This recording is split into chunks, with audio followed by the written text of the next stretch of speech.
Hello, and welcome back to the Faye Banner Review, where we talk about how IS continually makes the worst decisions possible. Although if you've been around these parts for the past 1, 2, 3, 4, 5, 6 years, then this comes as no shock. Today, we have a brand new banner featuring a brand new mythic in Elm and a duo hero in Marth and Sheeta. They're probably here because of the 35th anniversary for the series, which is really fitting. Not sure why Marth is here though, and as per tradition, I will be using this coveted small line graph that may or may not be small at the end of the day to rank the brand new banner. Today's ranking will be based on how screwed we are. Spoilers, it's very high, and if you don't want to be screwed, then make sure to like and subscribe to the channel. Of course, if you're into that kind of thing, then you should still subscribe to the channel. The first unit we have on this banner is none other than Elm, and you know that already because I said it earlier, but I wanted to repeat myself anyway because video structures, yippee. He's been in purgatory for who knows how long at this point, but he finally got in the game, and I assume it's because of the upcoming Book 6 Tempest Trial story, which makes a lot of sense. Let's see. Elm comes with Jaws of Closure, which is a slaying beast weapon that inflicts -5 attack speed, defense, and res, as well as 50% DR shred on all foes within 3 rows and columns of him, gets a bunch of stats during combat, upwards of 32 true damage and 24 true damage reduction, extra movement and attack when transformed, ignores all save effects during his own combat, and after he takes an action, he applies undefended on the closest foes within 5 spaces of him, which is the status that negates the savior protection. He also comes with a PRF A slot in New Opening, which makes it easier for him to transform, grants even more stats, nullifies guard, has a built-in Spectrum Excel effect that gives him upwards of 12 true damage and true damage reduction, as well as more true damage reduction if hit with a special, and he restores 7 HP after combat. Wow, Elm, that sure is a lot of really strong stuff you got there. Too bad. I hate you! What if we removed strategy from our strategy game? I don't think it's an exaggeration to say that anime season is completely dead now. Alright guys, gals, everyone else who isn't a guy or gal, how do you counter mid-turn undefended on Aether's defense? Is it A, Freyr, B, C, D. There's genuinely nothing you can do against this, and I don't think it's an exaggeration to say that this is the worst thing they've done since Elamine at her peak. I swear they had a question about power creep levels in their recent survey, but that surely meant nothing if this is what they chose to release after the fact. I think the only way for a player with Elm to lose is only if someone puts their phone in the microwave after starting the match. This is most likely going to lead into another Elamine Freyr cycle where the unit that comes after dominates Aether raids just to deal with one unit that should have not been released in the state they were in. And that may sound like an exaggeration to anyone who doesn't play Aether raids, but let me ask you another question. What's the counter to Emblem Lyn in Elm on Astra season? It's not like you can use a far save now, so she and potentially another Lyn ring user can freely get rid of 4 of your units. What stops any unit from freely swinging onto a specific target anymore? There's not really much, if anything at all, you could do against this, and I'm surprised that they even thought this was a good idea. But they're the same people that also made Safe Defense 2, so I can't say I'm entirely shocked. Wait, actually, that might be the solution. If you can get rid of their Safe Defense, then you should be able to go in turn 1. A catapult on one side, Duma on the other side, and that should let you potentially maybe hit it.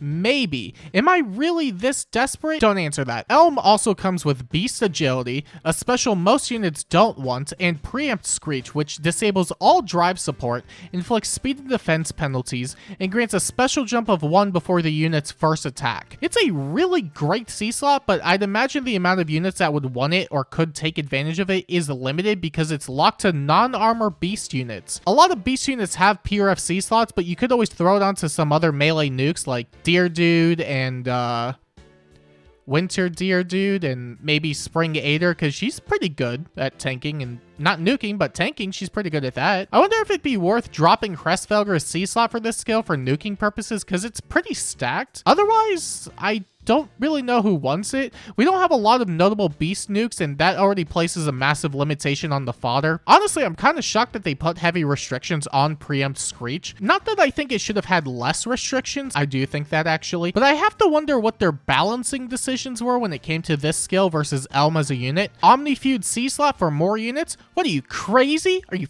stupid? Undefended that can't be prevented? Yeah, that seems fine. Go ahead, do it. Why not? I really don't get it, but I'm not a developer over at IS, so maybe that's why I don't come up with god-awful decisions like these. But I'm just saying, if you are hiring over there and you need somebody to make it 10 times worse, then I'm your man. So feel free to take a look at my resume. I'll just leave it right here. I think my qualifications speak for themselves. I am Sigurd. But yeah, that sure is Elm, and if you're looking for the Phoenix mode of Fire Emblem Heroes, then all it'll cost you is 165 orbs. And Fey Pass too, because the banner can't be freely sparked, and that doesn't take free summons into account or other stuff like pity breaks, and this unit is going to make me have a... I am mentally ill. The other unit on the banner this time around is Marth, who is our first unit to lead 2 duos. I was honestly expecting Henri because of the anniversary, but this is a nice choice too. I can't really think of another unit more fitting for this banner. Okay, that's enough elm glazing. Let's talk about Marth. Let's see. Marth comes with Sword of Peace, which is a slaying sword that grants stats, true stats, even more true stats, a special jump of 1 before his first attack, 50% damage reduction shredding, 10 HP after combat, and allies within 3 spaces of Marth get 5 attack and speed during combat, a special jump of 1 before their first attack, and 10 HP after combat. Marth also comes with the Fire Emblem. The Fire Emblem. The Fire Emblem is a 2 cooldown special that boosts his damage by 40% of his speed, gets built-in distant counter, first hit damage reduction of up to 40%, and grants 7 visible attack, speed, defense, and res, no panic, in a brand new status in Fire Emblem to himself and allies at the start of each phase. And that status nullifies all movement type weaknesses, grants bonus doubler 4, and 10 first hit damage reduction during combat. Marth also has a second PRF skill in Shield of Hope, which inflicts -5 attack and speed and defense on the foe during combat, has full no follow-up built into it, and he gets a bunch of extra effects based on the total stat bonuses on 3 allies, which includes lowering the speed check barrier, Vantage, and null counter disrupt, as well as desperation if it's the foe's first initiated combat, on top of a dual button that grants an extra action to any ally within 2 spaces with the highest amount of HP, as well as potent follow and the neutralize foe's bonuses status during combat. I spent a lot of time reading out effects and skills, a whole 1 minute and 2 seconds in fact, so some stuff probably went over people's heads, so in too long, not enough Subway Surfers terms,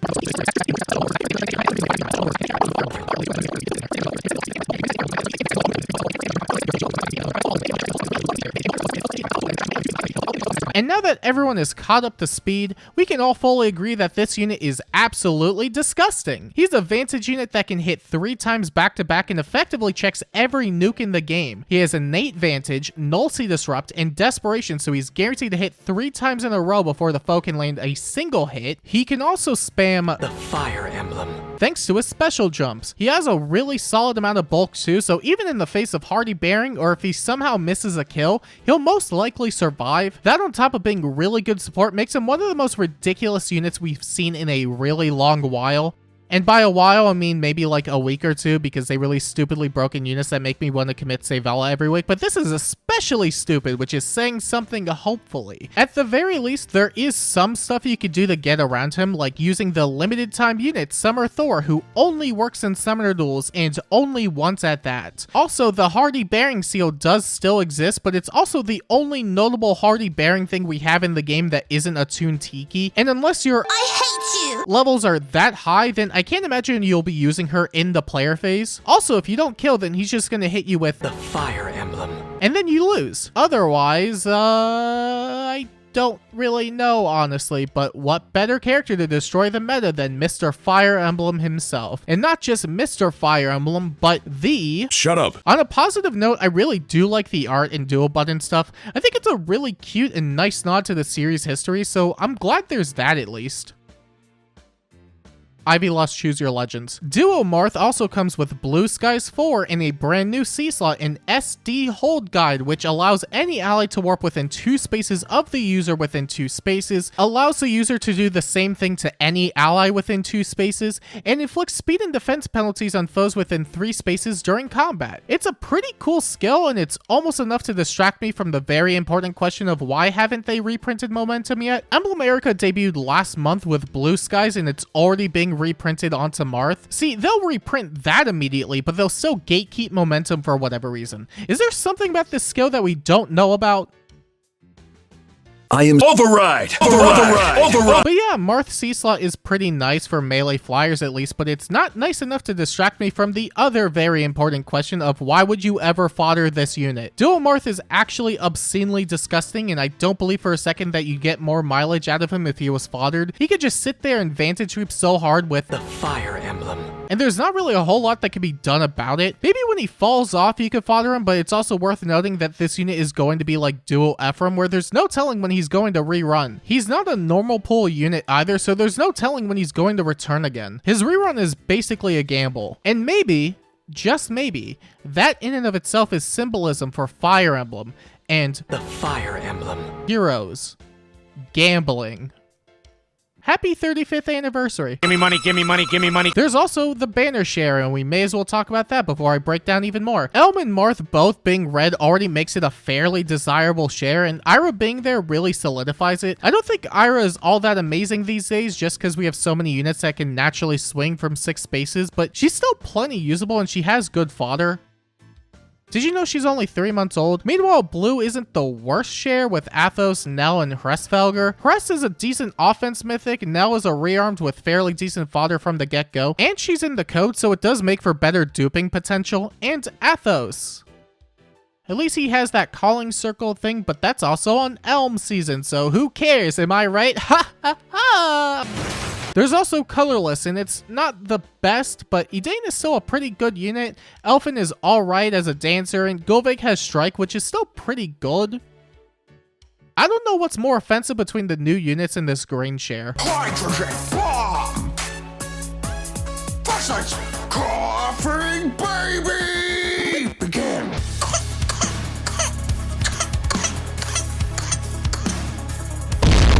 And now that we've gone over the brand new banner units, I think it's time we rank the banner on the small line graph that may or may not be small at the end of the day. And would you look at that? The brand new banner has earned a 9 out of 10 on the small line graph. We are probably completely screwed, but there may be some hope. That hope being the next banner having a complete counter ready to go, and if not, then I should probably reconsider my score.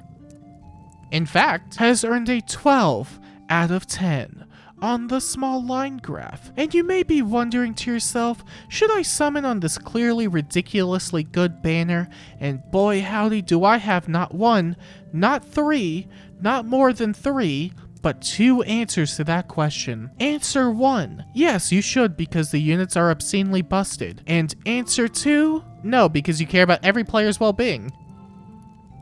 Just kidding, I just lied. This might be the dumbest banner we've had in Book 9 so far. Elm is basically the new Elamine, and Anima Season, as far as I'm concerned, is completely dead. There's not really a proper counter to mid-turn debuffs, especially when it's undefended, which means there's no savior protection whatsoever. It's effectively a free shooting gallery for Emblem Lyn, although I say that as if she wasn't already doing that to begin with. Emblem, engage! Marth, on the other hand, is not only the best Vantage unit in the game currently, but there's not really a whole lot stopping him from sweeping most teams. He has effectively every tool Vantage unit once built entirely into his kit, and unless your hardy-bearing nukes hit hard enough, he'll just completely dominate. Especially in something like Summoner Duels, where the only consistent counter is from a unit that was released 3 years ago in Summer Thor and the hardy-bearing seal, but that's a massive opportunity cost itself. And if you don't have Summer Thor, then have fun trying to get around him. Although for what it's worth, I guess the one nice thing is that they do look really nice, and considering it is the 35th anniversary, I can't be that upset. Marth, however, yes, I know I repeated this joke many times, I think it's funny. Okay! It's gonna be rough for a while, I'm just warning you now. TBH, 2BH, to be quite H. Dick!